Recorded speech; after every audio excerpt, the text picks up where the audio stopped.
Are you trying to decide between Google TV, WebOS, and Tizen? You are in the right place. Today, we'll break down these three smart TV platforms to help you find the best one for your needs.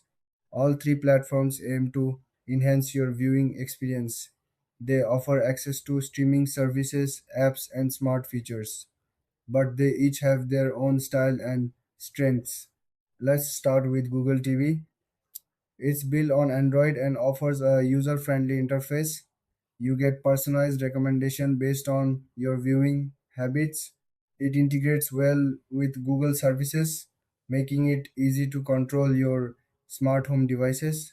Plus, it supports a wide range of apps. Now, let's talk about WebOS. This platform is known for its simple layout and ease of use. It has a unique launcher bar that lets you quickly access apps and settings. WebOS also offers a great selection of streaming services and has a strong focus on smart features like voice control. Next up is Tizen, which powers Samsung smart TVs.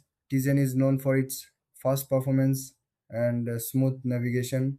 It supports a variety of apps and services and also features Samsung's SmartThings integration for home automation. So, what are the key differences? Google TV shines in personalization and Google integration. WebOS stands out for its user-friendly design.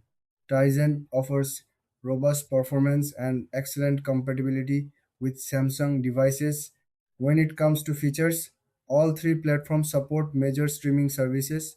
However, Google TV has a slight edge in app variety. WebOS is great for simplicity, while Tizen excels in performance. Pricing can vary based on the TV brand and model, but generally you'll find options across different price ranges for all three platforms. In the end, if you want a personalized experience, go for Google TV. If you prefer an easy to use interface, WebOS is your best bet. For those who want speed and Samsung integration, Tizen is the way to go. Thanks for watching. If you found this comparison helpful, don't forget to like and subscribe for more tech insights.